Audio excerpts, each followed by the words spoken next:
যেদিন মানুষ কিছু মানুষ তারা আল্লাহর দরবারেতে জোরহাত করে যাবে, রব্বানা আবসরনা ওয়া সামিনা ফারজিনা নামাল সলিহা ইন্না মুকিনুন। তারা গিয়ে বলবে, ওগো আমাদের রব, ওগো আমাদের স্রষ্টা, জাহান্নামীদের অবস্থাগুলো আমরা সচক্ষে দেখতে পাচ্ছি। তারা যে চিৎকার করেছে, আহা, এই আওয়াজগুলো আমাদের কানেতে ভেসে আসছে। একবার আমাদের দুনিয়াতে ফিরিয়ে দাও, নেক কাজ করব, ভালো কাজ করব। সেদিন তাদেরকে বলা হবে, ফাইদা জাআ আজালুহুম লা ইস্তাখিরুনা সাআতাও ওয়া লা ইস্তাকদিমুন। প্রত্যেকটা মানুষের নির্ধারিত সময়ে তার রূহটা কবজ করা হয়েছে।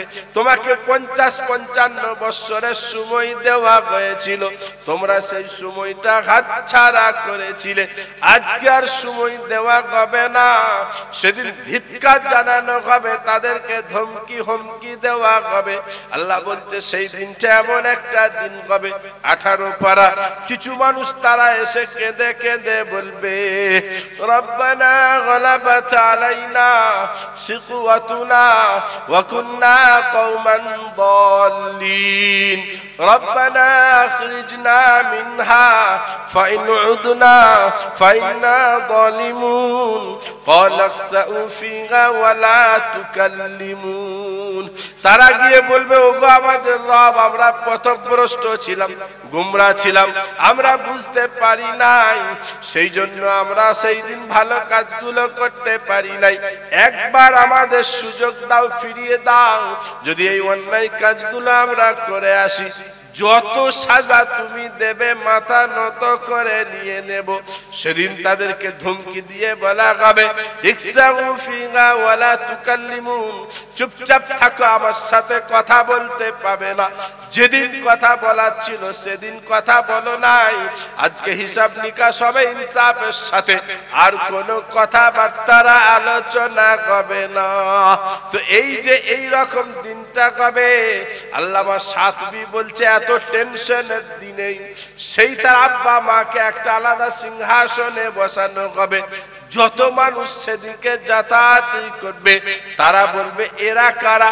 আজকেই মহা বিপদের দিনে যাদেরকে এইভাবে সম্মানিত করা হয়েছে, সেদিন তাদেরকে বলা হবে, এরা হলো তারা যারা তার নিজের কলিজার ছেলেটাকে মন চাই নাই, তারপরেও মাদ্রাসাতে দিয়ে গেছে।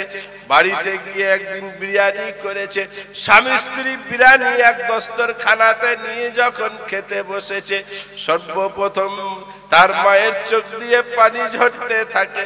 তার কারণ না জানি আমার ছেলেটা শ্যাম্পুরে দিয়ে এসেছি, আজকে দুপুরে কি দিই না ভাত খাচ্ছে।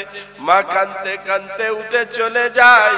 তারপরেও আব্বাও থালা থেকে ছেড়ে উঠে, আব্বা আর আম্মা দুজনাই বালিশ চাপা দিয়ে কাঁদতে থাকে। সেদিন এরা কেঁদেছিল, কিন্তু তারা তার বাচ্চাটাকে নিয়ে চলে যায় নাই, কারণ সে ভেবেছিল আমার বাচ্চাটার অন্তরটা কোরআন সংরক্ষণ করার জন্য, কোরআন জেরক্স করার জন্য এটা আল্লাহকে ওয়াকফ করে দিয়েছি, আল্লাহ সেখানে কোরআন জেরক্স করিতেছে। অনেক বাচ্চাদেরকে আমরা করতো তার ছেলেটাকে কোন চায়ের দোকানে গ্লাস ধোয়ার কাজে লাগাতে পারত, হোটেলে প্লেট ধোয়ার কাজে লাগানো পারত। 20 টাকা, 50 টাকা, 100 টাকা, 150 টাকা প্রতিদিন ইনকাম করে ফেলতো, রোজগার হতো। সেদিন তারা তার রোজগার চাই নাই, তারা চেয়েছিল আমার আল্লাহ রাস্তায় আমি ছেলেটাকে ওয়াকফ করেছি, সেই জন্য সেদিন তারা কেঁদেছিল। আজকে তাদেরকেই সম্মানিত করা হলো, এই সম্মান সেদিন তাদেরকে দেওয়া হবে। এবারে আল্লামা সাতবী জিজ্ঞাসা করছে, আমার ভাইরা, ফামা দন্নুকুম বিন নাজলি ইনদা জাযাইহি উলাইকা আহলুল্লাহি ওয়াস সাফওয়াতুল মালা। আল্লামা সাতবী বলছে, গো পৃথিবীর মানুষেরা, তোমরা বলে দাও যে ছেলেটার কারণে তার আব্বা মাকে এত সম্মান দেওয়া হবে, এখন বলো সেই ছেলেটার ব্যাপারে তোমাদের কি ধারণা? উনি বলছে, বলো যার কারণে তার আব্বা মাকে এত সম্মান দেওয়া হবে, তাহলে সেই ছেলেটার ব্যাপারে তোমাদের কি ধারণা? আল্লামা শাতিবী রাহমাতুল্লাহ আলাইহি নিজেই বলছেন, ওই ছেলেটাকে সেদিন তোমরা ফেরেশতাদের দলে দেখতে পাবে, আল্লাহ ওয়ালা যারা, আল্লাহর প্রিয় যারা, তাদের দলে তোমরা দেখতে পাবে। আমার কলেমা ওয়ালা মুমিন মুসলমান ভাইরা, আল্লাহ ওয়ালা বন্ধুরা, সেই জন্য শ্যামপুর এলাকার যারা এসেছেন আমার ভাইরা, আমি আপনাদের সকলকে আহ্বান করব, প্রতিষ্ঠান এটা দুনিয়া, একটা প্রতিষ্ঠান চালাতে গেলে অনেক জিনিসের প্রয়োজন থাকে, সেই জিনিসগুলো আমাদের কি এগিয়ে আসতে হবে। প্রতিষ্ঠানে বাচ্চা চাই, বাচ্চা আমাদেরকেই দিতে হবে, মাল আমাদেরকেই দিতে হবে। শুধু মাল আর বাচ্চা দিয়ে দায়িত্ব আপনার ছেড়ে দিলেও হবে না, মাঝে মধ্যে এখানে আসা যাওয়া করে যে সমস্ত ভাইরা আমার দায়িত্ব নিয়ে কাজটা করছে তাদের পাশে দাঁড়ানো। কাজ আপনাকে করতে হবে না, 50টা মানুষ যদি তাদের পাশে এসে দাঁড়ায়, তো সেই লোকগুলো যারা কাজ করছে তাদের মনের মধ্যে একটা সাহস আসবে, আমরা একা নাই, আমাদের পিছনে 50টা যুব সমাজ আছে, আমাদের পিছনে 30টা আমাদের বাপজিরা আছে, আমাদের এই মা বোনগুলো আছে, অতএব এরাই তো আমাদের শক্তি।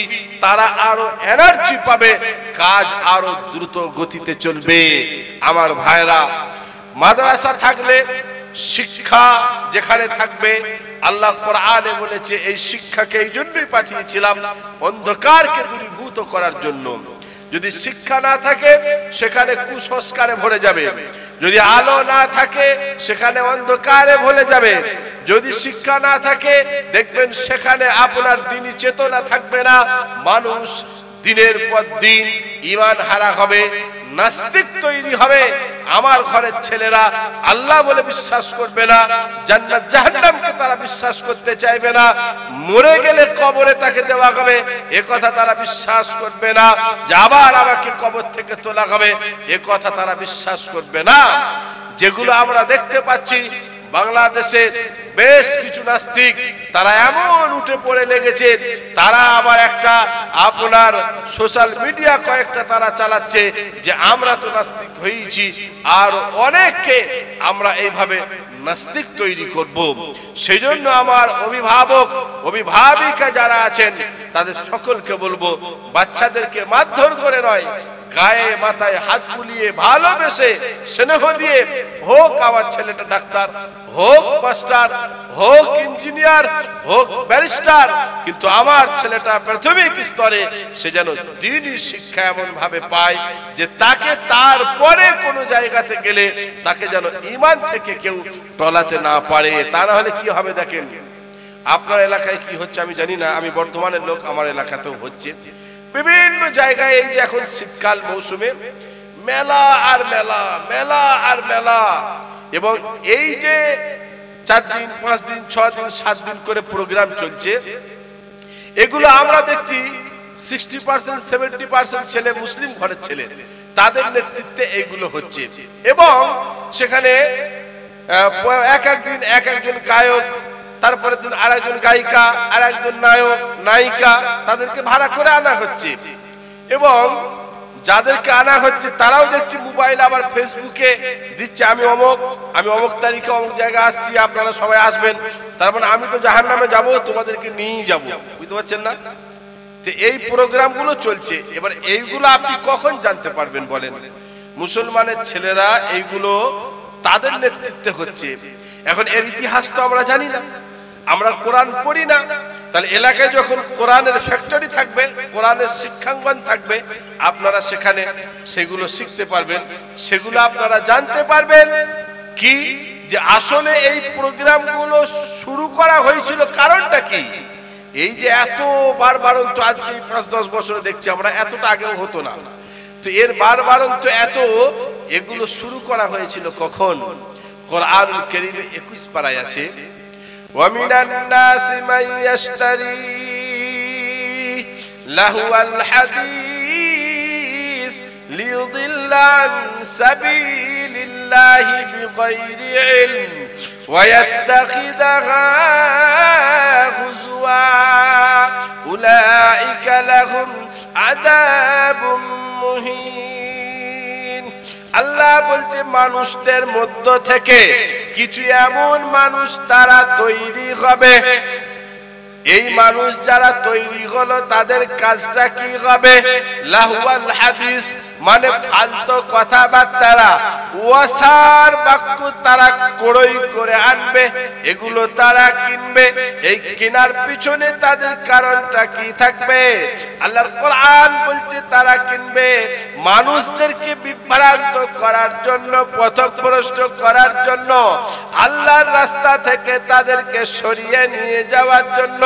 তবে হ্যাঁ, যারা এই কাজের ভূমিকায় থাকবে তাদেরকে শুনিয়ে দাও, আমি আল্লাহ তাদের জন্য কঠিন আযাবের লজ্জাজনক শাস্তির ব্যবস্থা রেখেছি। এখন এই যে ওয়াসার বাক্য, এটা কি? এর তাফসীরের ব্যাখ্যা কে করবে? হযরত আবু সাহবান রাহমাতুল্লাহ আলাইহি উনি বলছেন, আমি জিজ্ঞাসা করলাম বিখ্যাত সাহাবী হযরত আব্দুল্লাহ ইবনে মাসউদ রাদিয়াল্লাহু তাআলা আনহুকে, যে হুজুর এই যে আয়াতে বলা হচ্ছে লাহওয়াল হাদিস, ওয়াসার বাক্য, ফালতু কথাবার্তা ক্রয় করা হবে, এটার উদ্দেশ্যটা কি? কি কারণে এই উদ্দেশ্যটা জানাতে হবে? তো উনি বললেন যে আব্দুল্লাহ ইবনে মাসউদ রাদিয়াল্লাহু তাআলা আনহু বললেন, এই লাহওয়াল হাদিস বলতে আল গিনা, গান বাজনা, বাদ্যযন্ত্র, গান বাজনা। আবু সাহবান রাহমাতুল্লাহ আলাইহি বলছেন, ওয়াল্লাহিল্লাযী লা ইলাহা ইল্লাহু, আমি সেই আল্লাহর কসম খেয়ে বলছি যিনি ছাড়া কোনো উপাস্য নাই, ইউরাদ্দিদুহা সালাসা মাররাত, এই কথাটা তিনি 3 বার ঘুরিয়ে ঘুরিয়ে বললেন। তার মানে লাহওয়াল হাদিস মানে হচ্ছে গান বাজনা, গান বাজনা, গান বাজনা। এখন এই আয়াতটা অবতীর্ণ হওয়ার প্রেক্ষাপটটা কি? আল্লাহ পাক এই আয়াতটাকে কেন অবতীর্ণ করেছিলেন? এখন আমরা এটা একটু জানি। নবীজি যখন কোরআনের প্রচার প্রসার চালাচ্ছিলেন মক্কায়, তো বলেন সবাই তো আর নবীজির বন্ধু ছিলেন না, অনেক শত্রু ছিলেন। এই শত্রুদের মধ্যে একজন ফেমাস শত্রু ছিলেন নজর ইবনুল হারিস। এ নবীজির কঠিন বিরোধী ছিল, নাম হলো নজর, এর বাপের নাম হলো হারিস। এই হতভাগা দেখলো মুহাম্মদ সাল্লাল্লাহু আলাইহি ওয়াসাল্লাম মানুষদেরকে তো বেশ ভালোই কোরআন শোনাচ্ছে, কোরআনের সভা করছে, আজকে যেমন মাদ্রাসাওয়ালারা করেছে বা আপনাদের তত্ত্বাবধানে হয়েছে, তা এরা তো সবাই দেখছি লোক গিয়ে তার কোরআন শুনছে। তাই এই হতভাগা পারস্য মানে ইরান, এই ইরানে গিয়ে বিভিন্ন কবিদের কাব্য, উপন্যাস, গল্প এইগুলোকে ক্রয় করে আনতো। আনার পরে যে মানুষগুলো কোরআনের সভাতে যেত তাদেরকে পরে ডেকে বলতো, তোমরা তো মুহাম্মদের সবাই যাও, মুহাম্মদ তোমাদেরকে কোরআন শোনায়। সেখানে কি শোনায়? আদ জাতির গল্প, সামুদ জাতির গল্প। তা ঠিক আছে, তোমরা সেইগুলো শুনে আবার ঈমান, কলেমা, নামাজ, তাসবিহ এই সব করতে লেগে যাও। আবার এই সবের জন্য তোমরা মালও খরচা করো, আবার জানও দিয়ে দাও অনেক সময়। তা আমি তোমাদের জন্য বিভিন্ন গল্প, উপন্যাস কিনে এনেছি, এসো এইগুলো শোনাবো, তোমরা শুনবে। আর এর জন্য তোমাদের পয়সাও লাগবে না, আর এর জন্য তোমাদেরকে জানও দিতে হবে না, বরঞ্চ তোমরা বেশ কিছুক্ষণ একটু এনজয় করতে পারবে, মজা পাবে, ভালো লাগবে। সে এই কাজ করত। আর কোন কোন তাফসীর কারক বলেছে ওটা তো ছিলই, কানা ইয়াশতারি মুগান্নিয়াতান জারিয়াতান, সে পারস্য থেকে মানে ইরান থেকে গায়িকাদেরকে ক্রয় করে নিয়ে আসতো, তাদেরকে কিনে আনতো, মানে ভাড়া করে এখন যেমন আনা হচ্ছে, আপনি এক একদিন এক একজনকে নিয়ে আসছেন, সে তার ফ্রি আসছে না, তো তাদেরকে নিয়ে আসতো, নিয়ে এসে গানের কনসার্ট করতো, গানের সভা করতো। এই জন্য করত যে ওই যে লোকগুলো যারা কোরআন শুনতে গিয়েছিল তাদেরকে বলতো, এসো আমি গানের সভা করেছি, দেখবে কিছুক্ষণ তোমরা একটা আলাদা জগতে পৌঁছে যাবে, একটা রঙিন দুনিয়ায় পৌঁছে যাবে এবং তোমাদের এইগুলো শুনতে ভালো লাগবে, এনজয় করতে পারবে, ফুর্তি করতে পারবে। কেন বলুন? কোরআনের প্রচার প্রসার বন্ধ করার জন্য। তারা তো অন্যান্য পথ অবলম্বন করতে পারত। আল্লামা ইবনে তাইমিয়া রাহমাতুল্লাহ আলাইহি লিখেছে যে একটা মানুষকে আপনি মদ খাইয়ে দেন, মানুষ তো মদ খায়, আপনার এখানেও খায়, আমার এলাকাতেও খায়। তো উনি লিখছেন একটা মানুষ মদ খাওয়ার পরে কিছুক্ষণের জন্য তার ব্রেনটা হাইজ্যাক হয়, ব্রেনটা কাজ করে না, টাওয়ার পায় না, সিগন্যাল আউট হয়ে যায়। আর একটা মানুষ যখন গান বাজনাতে অভ্যস্ত হয়, এই গান বাজনায় অভ্যস্ত হলে আস্তে আস্তে তার কলব, তার অন্তরটাই পাল্টিয়ে যায়। তো অন্তর পাল্টে গেলে আর তার সামনে ভালো কথা বললে প্রভাব করে না, আসর করে না। সেই মানুষটা তখন এবারে খারাপের দিকে লেগে যায়। মদের নেশা কেটে গেলে তাকে বোঝালে তার বোঝার শক্তি থাকে, সে বুঝে যায়। এই জন্য তারা চেয়েছিল এই গান বাজনা বাদ্যযন্ত্র দিয়ে এই মানুষের গুলো আগে অন্তরগুলোকে নষ্ট করে দিতে হবে, যাতে করে তারপরে মুহাম্মদ ওদেরকে হাজার কোরআন শোনালেও যেন এই কোরআন ওদের অন্তরে প্রভাব বিস্তার না করতে পারে। আমার কলেমাওয়ালা মুমিন মুসলমান ভাইরা, আল্লাহওয়ালা বন্ধুরা, এবার বলেন আপনি একজন ইমানদার মুমিন মুসলমান হয়ে আপনি কি করে তার নেতৃত্ব দেবেন? আরো কোরআন শুনুন। কোরআন তো এই জন্যই হুদাল লিল মুত্তাকিন, কোরআন তো এই জন্যই মজা আছে। বলেন তো, আমি প্রথমে বায়ানে বলেছিলাম যে আল্লাহ পাক ফেরেশতাদেরকে বললেন আদমকে সিজদা করো, শিক্ষা ইলম জ্ঞানের কারণে ওকে সম্মান দাও।